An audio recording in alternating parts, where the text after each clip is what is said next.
आज ही Doubtnut app download करें। Doubtnut पर होगा अब आपके सभी मैथ्स, केमिस्ट्री, फिजिक्स और बायोलॉजी डाउट्स का सफाया। बस अपने क्वेश्चन की फोटो खींचो, उसे क्रॉप करो और तुरंत वीडियो सोल्यूशन पाओ। Download now. तो इस लेक्चर में हम पढ़ेंगे कुछ अपने हार्डनेस के टाइप्स और हम उनको कैसे रिमूव कर सकते हैं। ठीक है, तो सबसे पहले हमारा एक हार्डनेस होता क्या है। देखो, हमारे पास दो टाइप का वाटर होता है। एक होता है हमारा हार्ड वाटर और एक होता है हमारा सॉफ्ट वाटर। तो इनको हम कैसे क्लासिफाई करते हैं, जब हम सॉफ्ट वाटर और हार्ड वाटर में सोप डालते हैं तो सॉफ्ट वाटर हमारा लेदर प्रोड्यूस करता है और हार्ड वाटर हमारा लेदर प्रोड्यूस नहीं करता। ठीक है, तो ये जो हार्डनेस होती है किसी भी वाटर की, वो किसकी वजह से होती है? अगर उसमें कोई आपके बाइकार्बोनेट्स प्रेजेंट हों, बाइकार्बोनेट्स या फिर क्लोराइड्स हों या फिर आपके पास सल्फेट्स हों। ठीक है, और वो भी किन कैटायंस के? कैल्शियम और मैग्नीशियम के। तो कैल्शियम और मैग्नीशियम के जब आपके पास बाइकार्बोनेट, क्लोराइड और सल्फेट्स प्रेजेंट होते हैं आपके वाटर में, तो वो क्या करते हैं? हार्डनेस, वाटर को हार्ड बनाते हैं। ठीक है, अब जो हार्ड वाटर है वो लेदर प्रोड्यूस क्यों नहीं करता? क्योंकि जो आपके कैल्शियम और मैग्नीशियम आयंस हैं ये आपके सोप के साथ रिएक्ट करके क्या बना लेते हैं? प्रेसिपिटेट्स बना लेते हैं। ठीक है, और इसलिए वो सोप जो है वो लेदर बनाने में यूज़ नहीं हो पाता। अब जो आपकी हार्डनेस होती है हार्ड वाटर की, वो भी हमारी दो टाइप की होती है। एक तो होती है आपकी टेम्पोरेरी हार्डनेस। तो टेम्परेरी हार्डनेस में क्या होता है, जब आपके वाटर में प्रेजेंट हो सिर्फ और सिर्फ कैल्शियम और मैग्नीशियम के कार्बोनेट्स, ठीक है, या फिर बाइकार्बोनेट्स, तब उसको हम क्या बोलते हैं? Temporary hardness. तो टेम्परेरी हार्डनेस में हमारे पास कैल्शियम का और मैग्नीशियम का सिर्फ और सिर्फ बाइकार्बोनेट आयन प्रेजेंट होता है। ठीक है, तब उसको हम क्या बोलते हैं?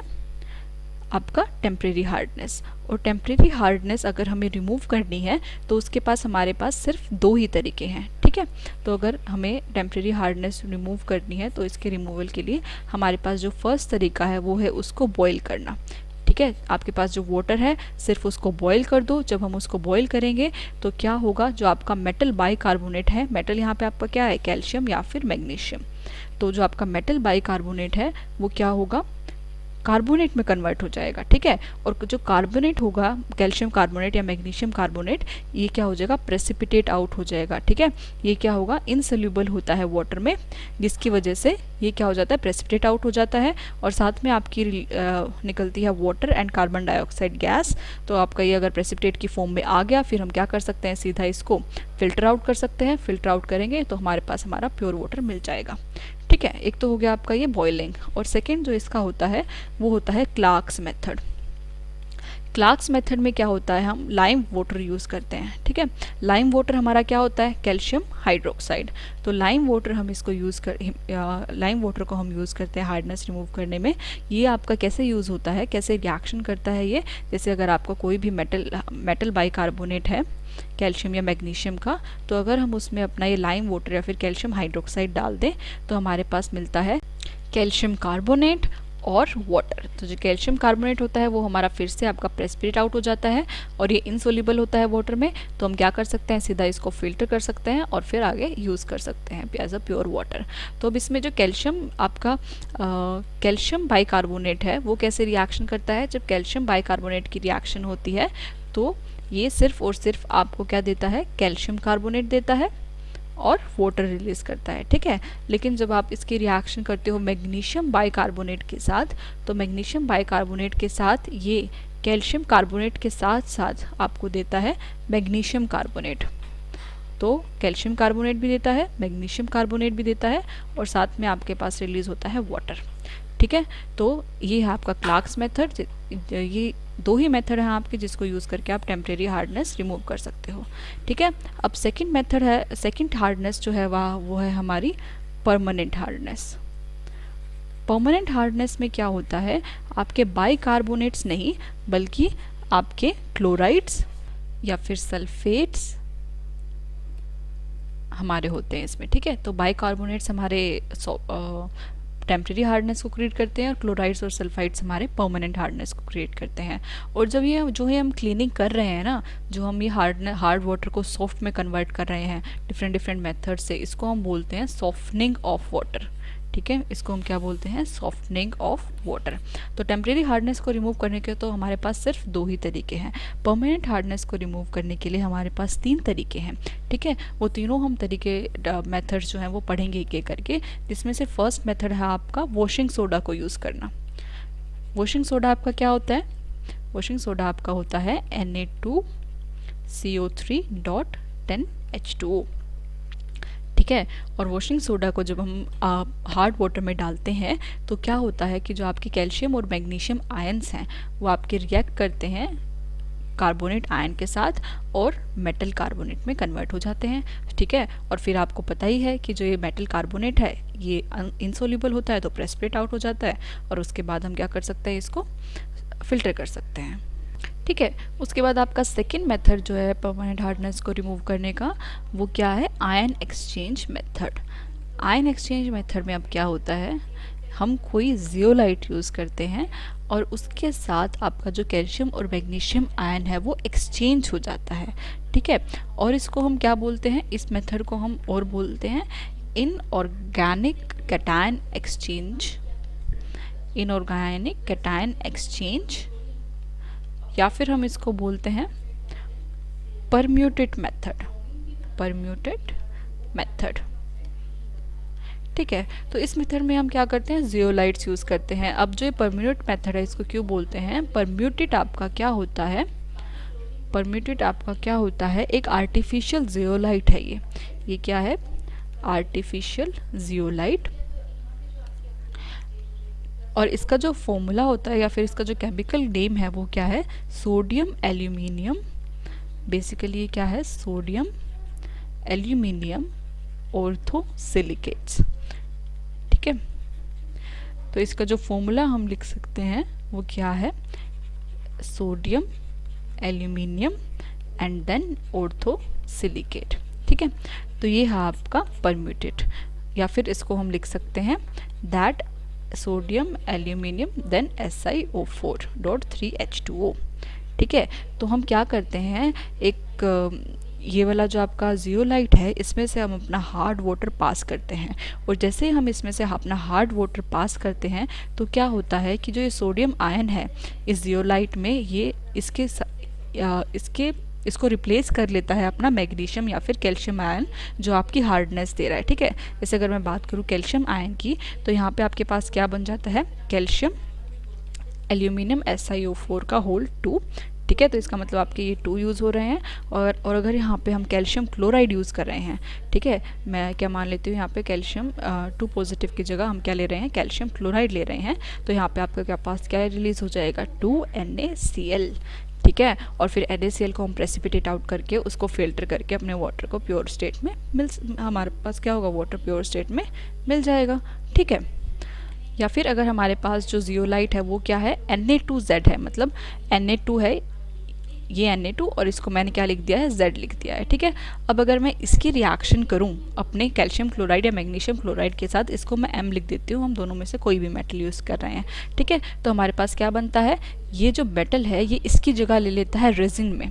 ठीक है, तो यहाँ पे क्या बन जाता है? MZ। यहाँ पे क्या बन जाता है? MZ, क्योंकि ये 2 पॉजिटिव है ना, M2, तो यहाँ पे N2 की जगह यहाँ पे सिर्फ M ही आएगा, तो यहाँ पे क्या आएगा? MZ, और यहाँ पे आपका क्या रिलीज़ हो जाएगा? 2NaCl।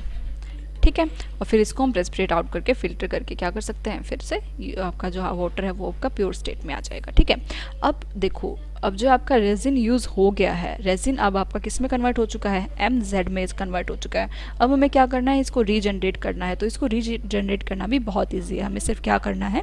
इसमें से NaCl का सोल्यूशन पास करना है। NaCl का सोल्यूशन जैसे ही पास करेंगे तो आपका जियोलाइट दोबारा से बन जाएगा और आपका MCl2 रिलीज़ हो जाएगा।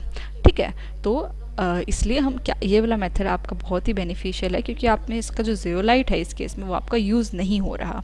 ठीक है, हम उसको ईजिली रीजनरेट कर सकते हैं और फिर दोबारा से हम उसको यूज़ कर सकते हैं अपने हार्डनेस को रिमूव करने के लिए। ठीक है, तो ये आपके हो गए आपके 2 मेथड्स। बाकी आपका लास्ट मेथड जो है इसको हम बोलते हैं ऑर्गेनिक आयन एक्सचेंजर। तो इस केस में हम आयन एक्सचेंज के लिए अपना कोई इनऑर्गेनिक कंपाउंड की बजाय ऑर्गेनिक कंपाउंड यूज़ करते हैं, ठीक है। तो इस केस में हम क्या करते हैं, बड़े बड़े कॉम्प्लेक्स ऑर्गेनिक मॉलिक्यूल्स यूज़ करते हैं, ठीक है। कॉम्प्लेक्स ऑर्गेनिक मॉलिक्यूल्स इसमें यूज़ होते हैं। और जो ये ऑर्गेनिक मॉलिक्यूल्स हैं, या तो इनके पास कोई ना कोई एसिडिक ग्रुप होना चाहिए, ठीक है, या इनके पास कोई बेसिक ग्रुप होना चाहिए, ठीक है। एसिडिक ग्रुप जैसे आपका SO3H हो गया, या फिर आपका कार्बोक्सिलिक एसिड हो गया, ठीक है, या फिर आपका कोई बेसिक ग्रुप जैसे कि आपका है OH या फिर NH2।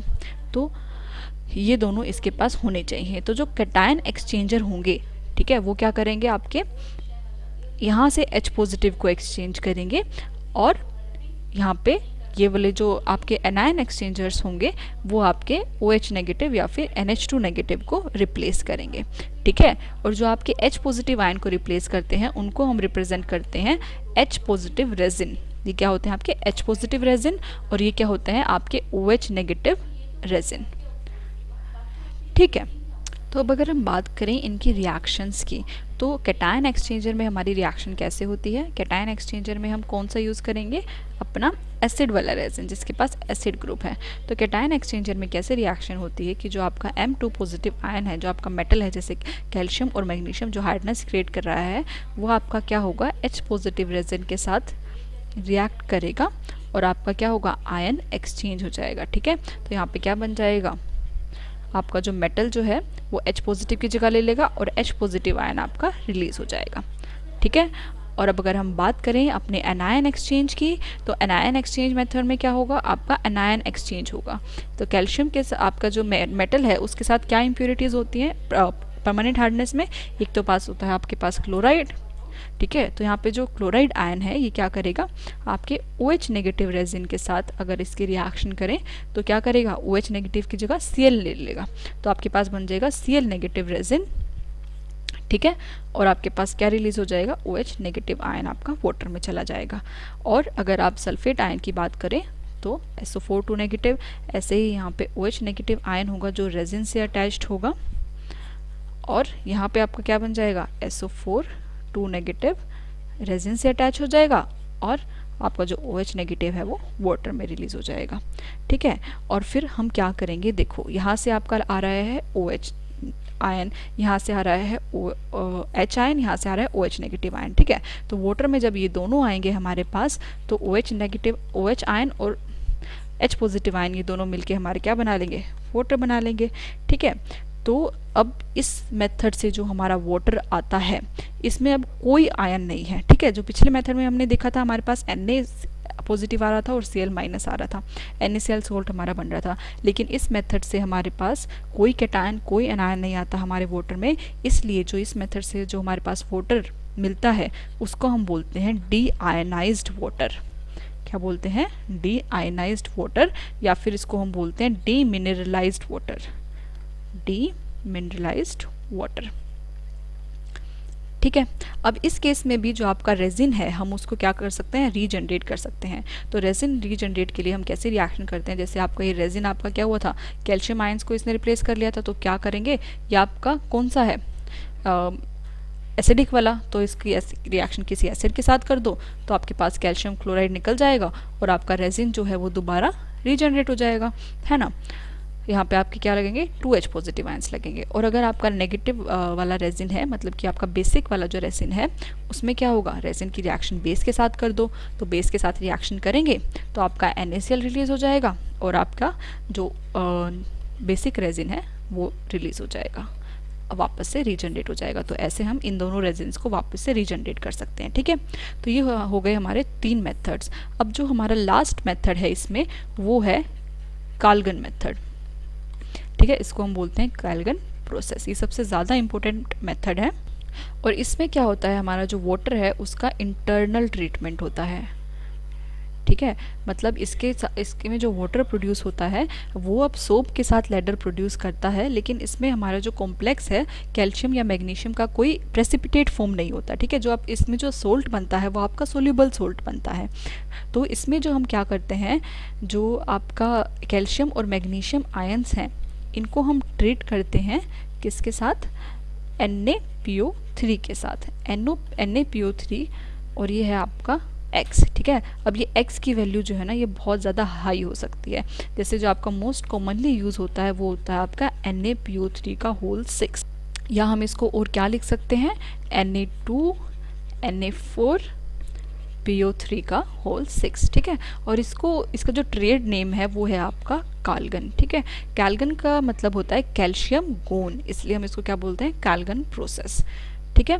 अब इसमें जो रिएक्शन होती है आपके कैल्शियम और मैग्नीशियम आयंस के साथ वो कैसे होती है, जब भी हम कैल्गन को ऐड करते हैं अपने वाटर में तो उसमें क्या होता है कि जो आपका कैल्शियम और मैग्नीशियम आयन है, हम क्या करते हैं आयन लिखने की अलग अलग लेने की बजाय एक रिएक्शन देखते हैं और इसको लिखते हैं मेटल यहाँ पे आपका क्या है, कैल्शियम या फिर मैग्नीशियम, और हम ले लेते हैं इसका क्लोराइड, ठीक है। तो जैसे ही आप इसमें क्या डालते हो, अपना कैल्गन डालते हो, तो ये आपने क्या किया, कैल्गन डाला, PO3 का होल 6, तो क्या होता है, ये इसके साथ कंबाइन करके एक सोल्ट बनाता है जो है आपका Na2M2PO3 का होल 6, ठीक है। और आपका NaCl रिलीज हो जाता है, और जो ये सोल्ट बनता है ना ये सोल्यूबल होता है, ये जो कॉम्प्लेक्स है ये सोल्यूबल कॉम्प्लेक्स है आपका वाटर में क्या बना रहा है, सोल्यूबल कॉम्प्लेक्स बना रहा है, ठीक है। अब जो ये सोल्यूबल कॉम्प्लेक्स बन गया, अब क्या होगा, ये अब आपके सोप के साथ रिएक्ट नहीं कर सकता, can not react with soap. तो अगर ये सोप के साथ रिएक्ट नहीं कर सकता तो जो सोप है वो वाटर में आपका क्या बना लेगा, इजीली लेदर बना लेगा, तो इससे हमारा जो लेदर है वो प्रोड्यूस हो जाएगा, ठीक है। तो ये हो गया आपका कैल्गन प्रोसेस। तो हमने इसमें क्या पढ़ा, अपने टेम्परेरी परमानेंट हार्डनेस पढ़ी, उसके 4 मेथड्स पढ़े, आयन एक्सचेंज जिसमें ऑर्गेनिक है और इनऑर्गेनिक है, कैल्गन प्रोसेस, और हमने पढ़ा कि आपका जो वॉशिंग सोडा वाला मेथड, और हमने पढ़ा कि टेम्परेरी हार्डनेस को रिमूव कैसे कर सकते हैं। इसके लिए हमने पढ़े 2 मेथड, एक है आपका क्लार्क्स मेथड और एक है आपका बॉइलिंग, और हमने पढ़ा कि टेम्परेरी हार्डनेस और परमानेंट हार्डनेस क्या होती है, सॉफ्ट और हार्ड वाटर क्या होता है, ठीक है। अब नेक्स्ट वीडियो में हम पढ़ेंगे यूनिट्स ऑफ हार्डनेस। क्लास 6 से 12 से लेके नीट, IIT, JEE मेंस और एडवांस के लेवल तक 10 मिलियन से ज्यादा स्टूडेंट्स का भरोसा। आज ही डाउनलोड करें डाउटनेट ऐप या व्हाट्सएप कीजिए अपने डाउट्स 8400 400 400 पर।